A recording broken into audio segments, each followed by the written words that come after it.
마태복음 5장 9절 1절 말씀 우리 다 함께 한 목소리로 봉독하시겠습니다. 화평하게 하는 자는 복이 있나니 그들이 하나님의 아들이라 일컬음을 받을 것이니요. 한번 더 읽겠습니다. 화평하게 하는 자는 복이 있나니 그들이 하나님의 아들이라 일컬음을 받을 것이니요. 아멘. 이 말씀이 하나님의 크신 은혜가 함께 하시기를 소망합니다. 우리 앞뒤 자분에게 한번 인사하시겠습니다. 화평하게 하는 자가 됩시다.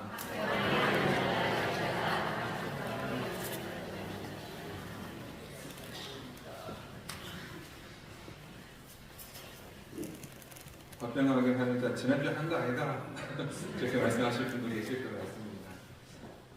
중요한 내용이어가지고 지난주에 이어서 오늘도 함께 말씀을 나누고자 합니다. 화평하게 하기 위해서 복이 있다고 말씀드리고 지난주에 말씀을 드렸는데, 하나님은 평강의 하나님이시라 우리로 온전케 하시고 우리로 완전케 하시기 위하여 우리에게 사명을 주셨는데, 우리가 이 땅 살다 보면 깨어지고 부서지고 약해질 수밖에 없지만 화평케 하는 일은 그 깨어지고 부서진 부분을 보듬는 일이며 감싸는 일이며 채우는 일이며, 그래서 너무나 중요한 일인데 그 일을 해보자 라고 말씀드렸는데 기억 안 나시죠? 그래서 화평케 하기 위해서 우리는 힘써야 한다, 애써야 한다, 그렇게 해봅시다 이렇게 말씀을 드렸는데 혹시 해보셨습니까? 손들라고 하면 안 되실 테고 마음속으로 한번 손을 들어보시면 좋겠습니다. 해보셨는가요? 화평케 하기 위해서 나는 힘써 보았다. 목사님 안 됩니다. 그거 못합니다. 그거 안 해봤겠습니까? 그래서 안 하신 분들도 계실 테고, 예배당을 나가시면서 빠르게 잊어버리신 분도 계실 테고, 어차피 안 되는 거 나는 그냥 안 했다라고 하실 분도 계실 테고, 그래도 목사님이 하라고 하는데 그래도 좀 해봐야 안 되겠나 하는 마음으로 하신 분도 계실 테고, 또 어떤 분은 이런 마음을 가지고 하신 분들 계실 텐데, 요거는 마지막에 제가 안 잊어버리면 말씀드리겠습니다. 그래서 한 주간 동안 이제 화평케 하는 삶 그렇게 살아보았는가 하는 것이죠. 잘 되는가, 이게 하다 보면 분명하게 아는 것은 잘 안 된다는 겁니다.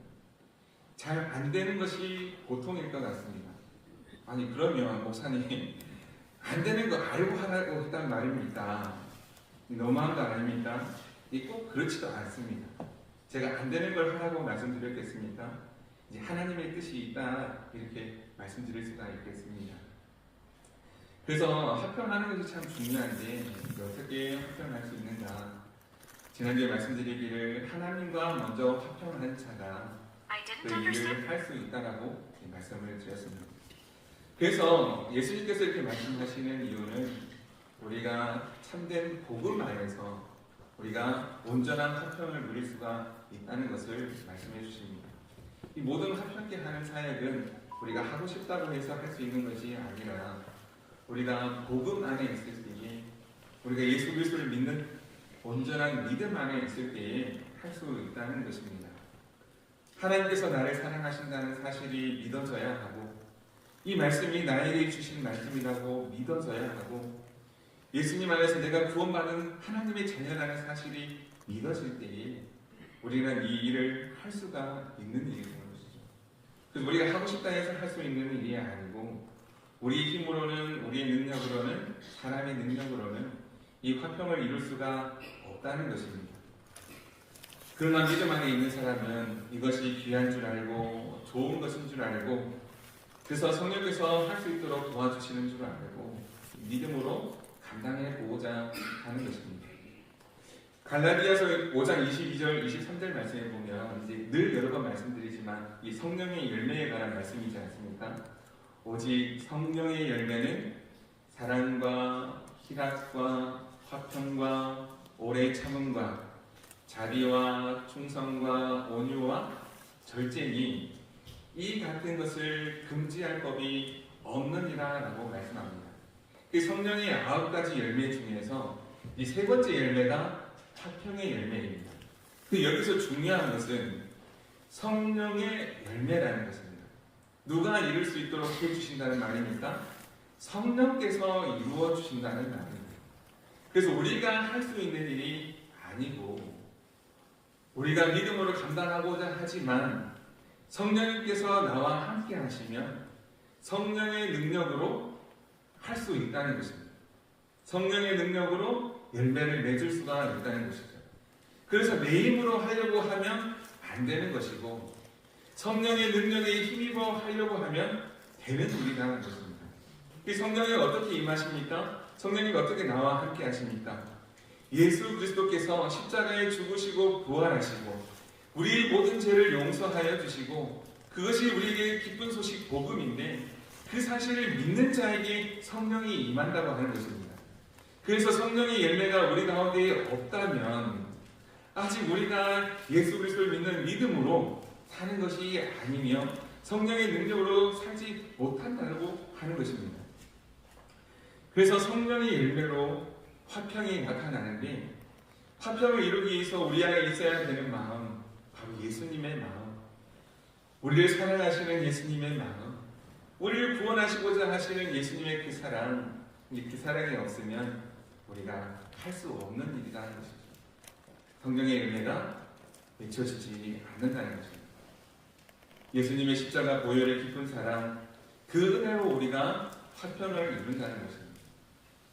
오늘 찬양대에 찬양했는데요. 그 은혜가 내게 족하네. 나를 사랑하신 그 사랑, 나를 구원하신 그 은혜가 내게 족하면 이제 화평을 이룰 수 있는 삶이 될 수 있는 것이죠. 예수님의 십자가 깊은 사랑, 그 사랑은 우리를 용서하신 사랑입니다. 너무나 죄가 많고 허물 많고 부족하고 연약한 우리를 그 용서받을 수 없는 죄인을 용서해 주신 그 사랑입니다. 그래서 예수님의 그 사랑이 있다면 우리는 용서하는 마음이 있어야 되는데 그 용서의 마음이 없으면 화평을 이룰 수가 없다는 것입니다. 하나님께서 우리를 사랑하셔서 독생자 예수님을 보내주시고 예수님의 그 십자가 고난과 아픔을 통해서 그리고 죽음을 통해서 그리고 부활하심을 통해서 우리를 용서하셨고 우리 모든 죄를 용서하여 주셨고 그 은혜로 우리는 사는 것인데 그 은혜가 없으면 우리는 화평을 이룰 수 없다는 것입니다. 왜? 용서를 할 수가 없기 때문입니다. 용서받은 자가 용서할 수 있는데 우리는 그 용서하는 마음이 없으면 못한다고 하는 것이죠. 그래서 우리 믿음을 점검해 보아야 합니다. 나는 정말 예수님을 믿는 사람인가? 예수님께서 용서받을 수 없는 나를 용서하셨다는 사실을 믿는가? 나는 정말 성령의 사람인가? 성령의 열매를 맺을 수 있는 사람인가? 그 사실을 보아야 한다는 것입니다. 나를 점검해 보아야 한다는 것입니다. 용서하는 것은 참 중요합니다. 해도 되고 안 해도 되는 거 아닌가? 용서는 너무나 중요한 것인데요. 꼭 해야만 되는 것입니다. 얼마나 해야 되는가? 얼마나 중요한가? 이것을 용서하고 안 하고가 얼마나 심각한 것인가? 이 성경 말씀에 나와 있습니다. 그 이유가 나오는데요. 우리 마태복음 6장 14절 15절 말씀 한번 같이 한번 읽어보겠습니다. 같이 한번 읽겠습니다. 시작. 너희가 사람의 잘못을 용서하면 너희 하늘 아버지께서도 너희 잘못을 용서하시려니와 너희가 사람의 잘못을 용서하지 아니하면 너희 아버지께서도 너희 잘못을 용서하지 아니하시리라. 그래서 용서하지 못함이 천국에 가지 못하는 조건이 된다는 것입니다.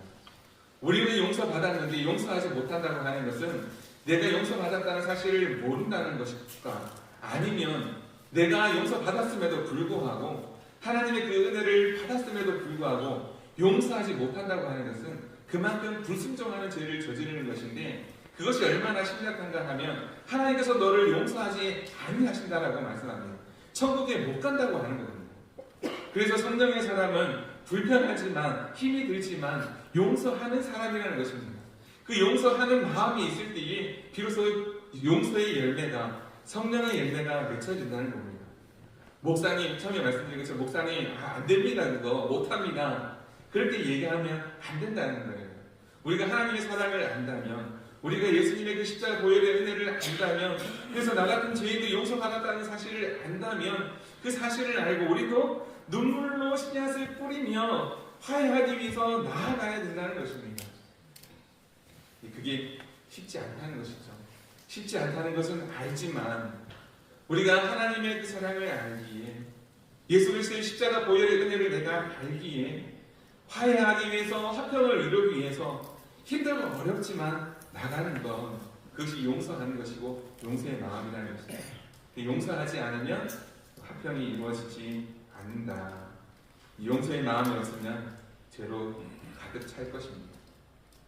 사랑하는 성도 여러분, 무서운 죄라는 생각이 드십니까? 못합니다, 안됩니다, 안합니다, 그런 마음이 드십니까? 반대로 용서를 구해야 할 때도 있을 것입니다. 미안하다, 용서해 달라고 해야 될 때도 있을 것입니다. 성경 말씀에 봐라, 용서하라고 하잖아, 빨리 용서를 구해라, 이것이 아니라 이제 내가 용서받아야 될 일을 했다면 용서를 구해야 되는 것이고, 또한 나에게 용서를 구해야 되는 사람도 있을 것이죠. 반대로 나에게 잘못한 사람이 있어요. 그런데 잘못한 것을 안다면 용서를 구할 때에 어떻게 해야 됩니까? 절대로 용서 못한다, 이것이 아니라 용서를 구할 때는 용서해 줄 수 있는 마음이 되어야 되는 것입니다. 우리는 어떻습니까? 절대로 용서 못한다, 그 마음 가지고 살고 있습니까? 용서를 구해야 되는데 이제 안 될 텐데 하면서 이제 뒤로 미루고 있지는 않습니까? 절대로 못한다, 절대로 안 된다, 그 마음이 바로 교만한 마음이라는 것입니다. 하나님께서 말씀하셔도, 천국에 못 간다라고 말씀하셔도, 하나님의 백성이 아니라고 말씀하셔도 안 된다, 못한다 하는 그 마음이 교만한 마음 아닙니까? 하나님 안 됩니다, 하나님께서 말씀하셔도, 하나님께서 뭐라 말씀하셔도, 누가 뭐라 얘기한다 해도 그것은 안 되는 일입니다 라고 이야기하는 것, 그것이 불순종이고 교만한 마음이라는 것이죠. 그래서 용서하지 못한다, 안 한다, 그것으로 천국 못 가는 것이 아니라 바로 그 교만한 마음이 천국에 들어가지 못하게 한다는 것입니다. 용서 못하는 마음, 용서를 구하지 못하는 그 모습 뒤에 교만한 마음이 숨어져 있는 것이죠. 천국에 못 가는 이유, 하나님께서 가장 싫어하시는 그 교만한 모습 때문이라는 것입니다. 그래서 화평케 하기 위해서 우리가 가져야 될 마음이 있다면 그런 교만한 마음이 아니라, 주님 말씀하시니 제가 가겠습니다, 주님 말씀하시니 제가 가겠습니다, 제 힘으로는 못하지만, 나는 능력 없지만 성령의 하나님 나와 함께 하시면 내가 할 수 있는 줄로 믿습니다, 그 믿음 가지고 나아가는 사람이 화평케 할 수 있는 사람, 눈물로 씨앗을 뿌리는 사람, 안 될 것처럼 여기신다 할지라도 하나님의 말씀을 붙들고 나아가서 해보는 사람이 천국에서 큰 자요 하나님의 아들이라는 것입니다. 그래서 기억해야 할 것은 교만이 아니라 겸손의 마음이라는 것입니다. 겸손은 화평케 하는 자의 필수적인 마음입니다. 교만한 사람은 결코 평안을 만들 수가 없지만, 겸손한 사람은 하나님께서 하시고자 하는 뜻을 알고 나의 삶을 드릴 수 있는 성령의 사람인 줄로 믿습니다. 야고보서의 말씀에 보면은요, 또 말씀해 주시는데, 겸손의 마음, 화평하기 위해서 겸손의 마음을 이렇게 가르쳐 주십니다. 야고보서 3장 13절에서 18절 말씀 같이 한번 읽어보겠습니다. 시작. 너희 중에 지혜와 총명이 있는 자가 누구냐? 그는 선행으로 말미암아 지혜의 온유함으로 그 행함을 보일지니라. 그러나 너희 마음속에 독한 시기와 다툼이 있으면 자랑하지 말라. 진리를 거슬러 거짓말하지 말라. 이러한 지혜는 위로부터 내려온 것이 아니요 땅 위의 것이요 정욕의 것이요 귀신의 것이니, 시기와 다툼이 있는 곳에는 혼란과 모든 악한 일이 있음이라. 오직 위로부터 난 지혜는 첫째 성결하고, 다음에 화평하고, 관용하고, 양순하며, 긍휼과 선한 열매가 가득하고, 편견과 거짓이 없나니, 화평하게 하는 자들은 화평으로 심어 의의 열매를 거두느니라. 아멘. 의의 열매와 거짓의 열매가 분명하게 나누어지죠. 위로부터 난 지혜가 있는 사람과 땅으로부터 난 지혜가 있는 사람, 그 그래서 선한 열매 맺는 사람과 성령의 열매 맺는 사람과 그렇게 악한 열매를 맺는 사람이 분명하게 둘로 나누어진다는 것입니다. 그래서 거짓에 속한 사람, 사탄 마귀의 종이 된 사람은 거짓과 편견, 미움과 다툼, 시기, 질투함으로 인해서 다툼이 끊임없이 일어나는 것인데, 하나님께 속한 사람, 성령으로부터 난 사람, 위로부터 난 지혜를 가지고 있는 사람은 어떤 모습으로 나타난다고요? 반드시 화평으로 심어 화평의 열매를 거둔다라고 하는 것입니다. 누구에게? 겸손한 자에게.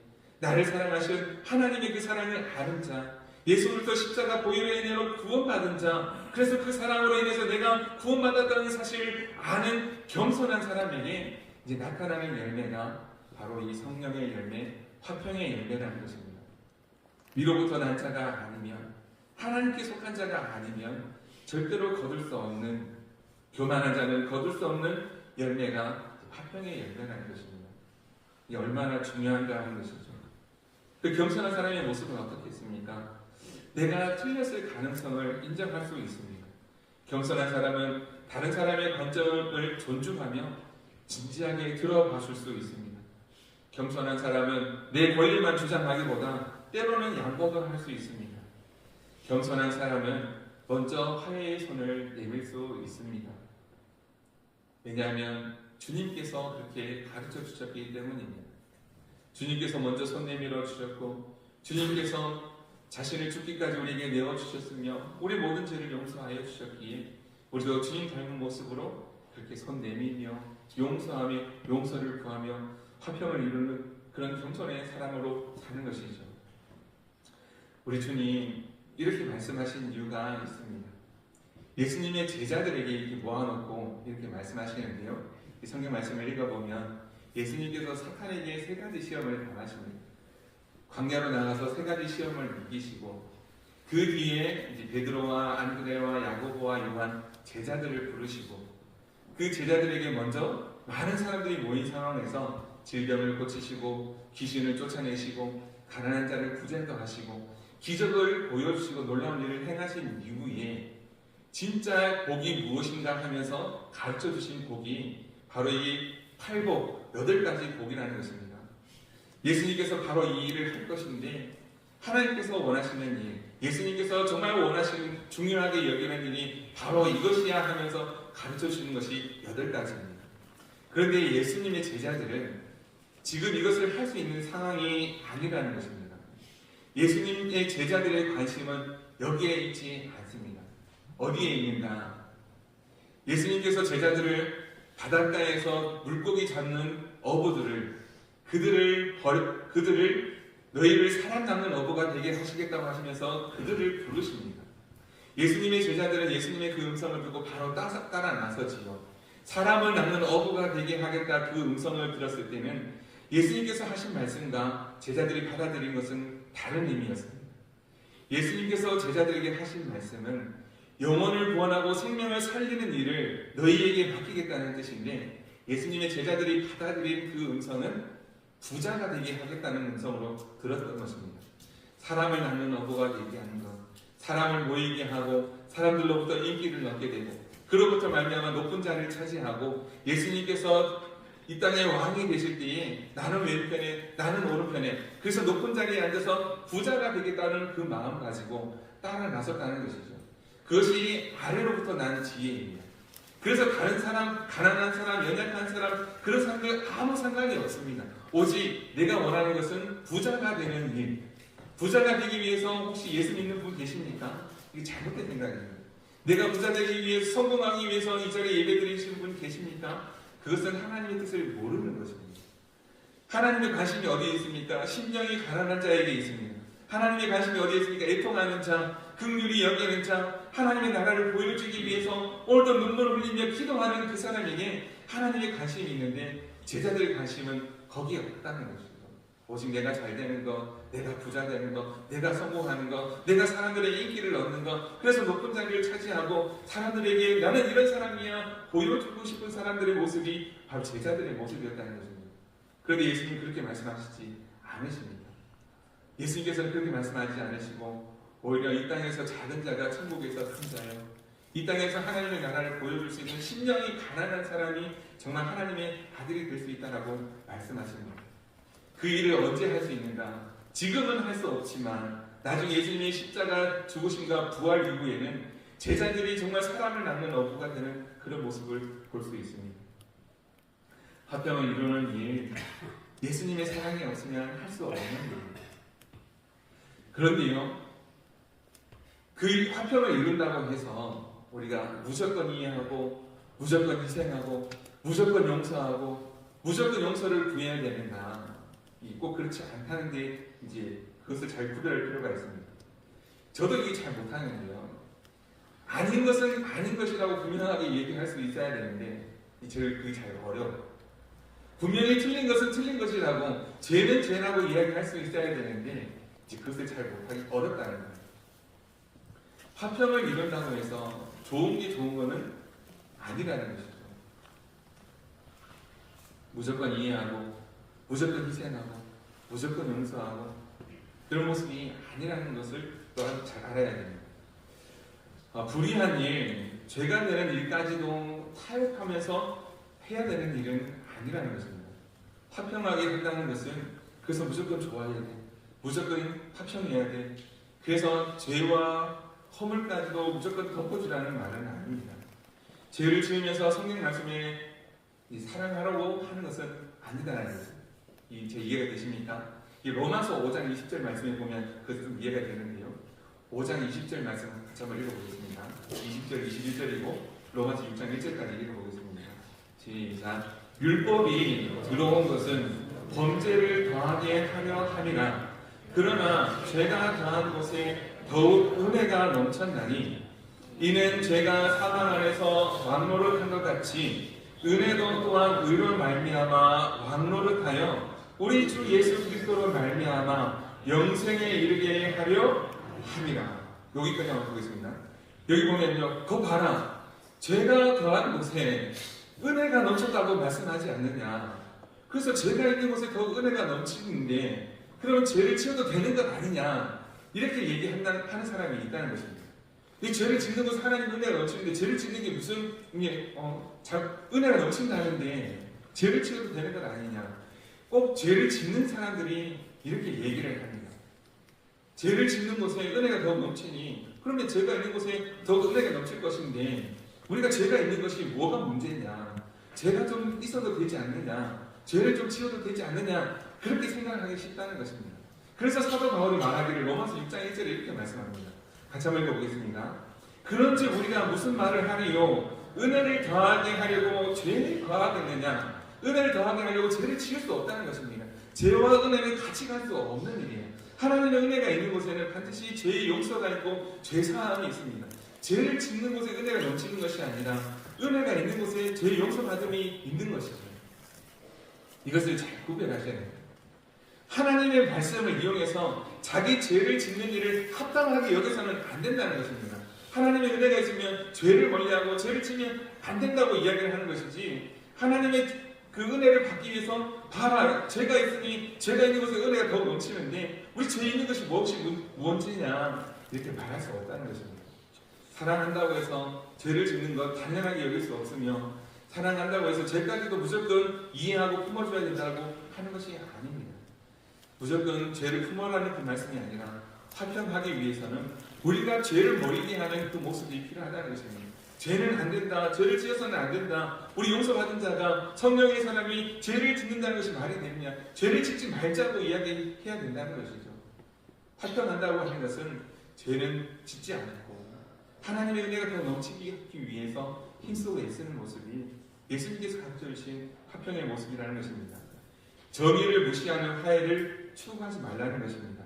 사람을 향해 피해를 주고 억압하고 그렇게 죄를 지으면서도 그냥 용서하고 참으라라고 말씀해서는, 이야기해서는 안 된다는 것입니다.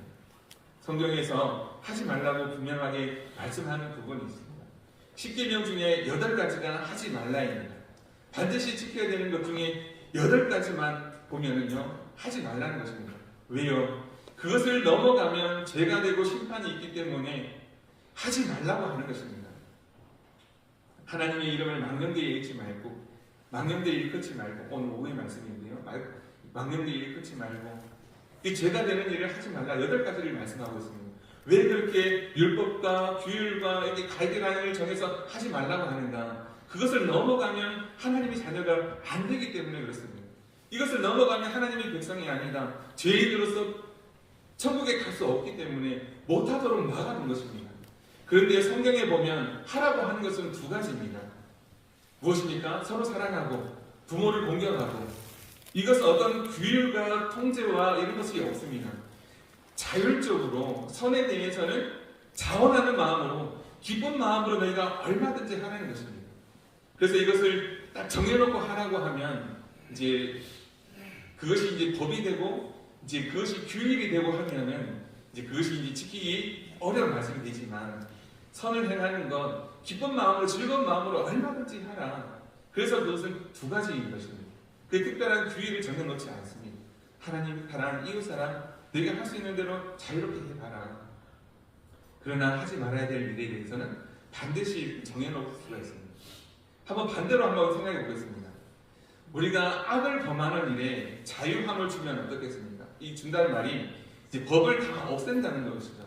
법을 다 없애버리면 그래서 인간에게 주신 자유함을 가지고 자유롭게 살다 보면 이제 세상이 살만할 것 같습니까? 세상이 좋아지겠습니까? 세상에 화평이 넘치고 세상이 평화로운 곳이 될까요? 아니면 어떤 모습이 되겠습니까? 죄악이 가득한 약육강식의 세계, 짐승의 세계와 똑같이 되는 것 아니겠습니까? 어떻습니까? 어떻게 될 것 같습니까? 법이 있는 이유는 최소한 이것만큼 지켜야 된다고 정해놓은 이유는 이 사람이 악하기 때문입니다. 악하기에 다 풀어놓으면 죄를 저지를 것인데 그렇게 하지 말라고 법을 정한 것이고 이 법을 잘 지킴으로 말미암아 죄를 범하지 말고 또 특별히 우리에게는 선한 마음을 주셨는데 선한 일, 그 일을 마음껏 해보라고 거기에는 법을 정하지 않은 것입니다. 하나님의 말씀, 진리의 말씀을 전함에 있어서 사랑의 마음이 담겨 있어야 합니다. 죄악된 마음으로 할 수 없는 일입니다. 눈물로 씨앗을 뿌려야 하는 일입니다. 요즘에 새벽마다 예레미야 말씀을 함께 묵상하고 있는데요.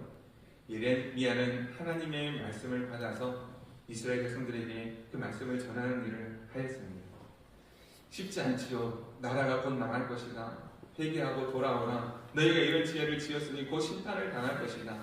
불편한 하나님의 말씀을 전해야 되는 눈물로 말씀을 전해야 되는 예레미야의 마음은 그렇게 눈물로 전했을 때에 오해를 받고 핍박을 받고 고난을 당하고 그런 모습이 있습니다. 그러나 하나님의 뜻이기에 전해야 될 하나님의 말씀이기에 고난과 핍박을 받는다 할지라도 눈물을 흘리며 나아가는 예레미야 선지자의 모습이 있습니다. 그렇게 하나님과의 화평을 위해서 사람 사이의 죄악에서 벗어나 하나님께로 나아오게 하기 위해서 그 일을 눈물로 감당했다는 것입니다. 하나님의 뜻을 알기 위해. 오늘 우리가 예수님의 그 사랑을 안다면 용서받을 수 없는 죄인임을 우리가 안다면 우리가 이 땅에서 어떻게 살아야 되는가 죄를 지으면서 그렇게 말씀을 이용하여 나의 그 수단으로 내가 부자 되기 위해서 예수님의 제자들처럼 예수님을 이용해서 예수님의 힘을 예수님의 능력을 이용해서 성공하기 위해서 부자 되기 위해서 사는 모습이 아니라 비록 나는 힘들고 부족하고 연약하지만 나의 이 연약함도 사용하시는 하나님의 은혜의 힘이고 나는 부족하고 연약하지만 그럼에도 불구하고 하나님의 나라가 이 땅 가운데 임하게 하기 위해서 나는 부족하고 연약하지만 서로 화평을 이룰 수 있도록 하기 위해서 힘쓰고 애쓰는 삶이 주님께서 가르쳐 주시는 참된 화평의 삶이라는 것이죠. 이 일을 우리 힘으로는 할 수가 없다는 것입니다. 성령께서 함께 하실 때 우리가 할 수 있는데 우리 모두 다 성령의 사람 될 수 있기를 간절히 소망합니다. 성령께서 우리와 함께 하셔서 그 일을 할 수 있도록 도와주시고 내 마음으로는 안 된다 못한다 하고 싶지만 성령께서 우리에게 말씀해 주셔서 힘들지만 손 내밀어 보고 힘들지만 내민 손 잡아줄 수 있는 그 사람이 진정한 믿음의 사람, 화평의 사람이라고 하는 것이죠. 하나님의 아들 되는 거 쉽지 않습니다. 하나님의 자녀가 되는 거 쉽지 않지만 오늘 우리가 눈물로 씨앗을 심으며 하나의 미랄이 되어 정말 열매 맺는 믿음의 모습 될 수 있기를 간절히 소망합니다. 갈수록 시대가 이제 어두워지고 화평한 모습이 아니라 악한 모습이 되는 것, 다툼의 모습이 되는 것은 참 마음 아픈 일입니다. 우리 성도님들 가정은 평안하십니까? 화평하십니까? 부모와 부부 사이에 화평하십니까? 우리 자녀들과는 잘 지내고 계십니까? 가족들 안에서는 다툼이 없습니까? 우리 교회 안에서는 그런 화평의 모습을 잘 이루어가고 있습니까? 이 성경 말씀에도 보니까요, 다투는 모습이 얼마나 많은지 모릅니다. 빌립보서 4장 2절 3절 말씀에 보면 바울은 유오디아를 권하고 순두개를 권하노니 주 안에서 같은 마음을 품으라 말하며 두 여성 사이에 있는 갈등을 조화롭게 하기 위해서, 화평하기 위해서 이제 이 말씀을 전합니다. 고린도전서에도 보면은요, 나는 바울파다, 나는 게바파다, 나는 베드로파다, 나는 아볼로파다, 이렇게 서로 이제 자기의 주장을 하면서 네 개의 파로 나눠져 있는 것을 보게 됩니다. 그래서 내가 맞다, 내가 옳다고, 무슨 소리 아니야, 바울이 맞지, 무슨 소리 아니야, 주님께서 단 그리스도파, 아볼로파 다 옳은데 서로 자기 주장만 하고 있는 그런 모습들이 성경 말씀에도 보면요, 얼마나 많은지 모릅니다. 지금도 보면 또 정치적인 갈등, 이념 갈등, 세대 갈등, 관세 갈등, 나라와 나라마다 분쟁이 얼마나 많은지 모릅니다. 목사님 원래 안 되는 거 아닙니까? 이렇게 질문해 볼 수 있습니다. 그러나 우리 주님 된다라고 말씀하십니다. 누구를 통해서요? 지금도 눈물로 기도하는 그 한 사람을 통해서, 예수님의 사랑을 전하기 위해서 기도하는 그 한 사람을 통해서 하나님을 역사하신다는 것입니다. 그래서 우리는 기도가 필요합니다. 우리는 이 일을 이루기 위해서 더 많이 기도해야 합니다. 기도하면서 이 귀한 사명을 이루어갈 수 있는 우리 모두가 될 수 있기를 간절히 소망합니다. 지금도 우리 주님께서 말씀하시는 그 음성을 듣고 성령께서 나와 함께 하시고 도와주신다는 그 음성을 듣고 오늘 이후의 삶이 그렇게 화평을 이루는 우리 성도의 삶이 되기를 간절히 소망합니다. 힘들다, 어렵다, 못하겠다, 안 되겠다, 왜 그럴 때가 없겠습니까? 나는 그래도 된다 하신 하나님의 말씀 의지하며 믿음으로 나아가는 저와 여러분 되길 소망합니다. 예수님은 복이 있다라고 말씀하셨습니다. 하나님의 임재를 경험하는 복이 있습니다. 하나님의 아들이라 불리는 복이 있습니다. 관계가 회복되어지는 복이 있습니다. 이 땅에 하나님의 나라가 이루어지는 복이 있습니다. 그때에 하나님께서 잘했다 칭찬하시는 귀한 믿음의 삶이 되기를 주님의 이름으로 축복합니다. 기도하겠습니다. 하나님 아버지, 우리 가정에서, 우리 교회에서, 우리 사회에서, 세상에서 화평하는 자가 되으라는 말씀 복인 줄 알고 순종하는 우리가 되도록 성령 하나님 도와 주옵소서. 깨어진 관계를 회복시키고 미움을 사랑으로, 분열을 화합으로, 전쟁을 평화로 바꾸어가는 일에 우리 힘으로는 할 수 없으나 성령 하나님 도와주시고 우리가 그 일을 헌신할 때에 바로 그때 우리는 이 땅에서 살지만 우리가 하나님의 아들로서, 하나님의 자녀로서 하늘의 삶을 사는 것이며 하나님의 나라에 들어가는 그 백성인 줄로 믿습니다. 하나님 아버지, 눈물로 씨앗을 심게 하여 주시고 우리가 하늘의 미랄이 될 수 있도록 도와주시고 우리를 향한 하나님의 그 부르심에 하나님이 듣고 거절하는 것이 아니라, 듣고 근심하며 사는 삶이 아니라 듣고 순종하는 삶이 될 수 있도록, 귀한 사명 감당하며 사는 우리 모두가 될 수 있도록 도와주옵소서. 그리스도를 닮아가는 길, 십자가의 길이기에 예수님처럼 사람들의 오해와 손가락질로 모욕을 받고 아픔과 고통을 겪는다고 할지라도 우리 주님 예수님처럼 순종하며 걸어갈 수 있는 그 귀한 믿음의 길, 비록 많이 오래야 한다 할지라도 그 길을 걸어갈 수 있는 힘과 용기를 가하여 주시고 성령 하나님 붙잡아 주시옵소서. 우리 죄를 용서하신 주님 그 사랑 기억하며 우리도 용서할 수 있는 마음 주시고 하나님 이 길 끝에 주님을 만나는 의의 면류관이 합당한 사람, 생명의 면류관을 받는 귀한 믿음의 삶 되도록 도와주시옵소서. 우리를 사랑하사 복 주시기를 원하시는 사랑의 주 예수 그리스도의 이름으로 기도드립니다. 아멘. 우리 감사 찬송 부릅니다.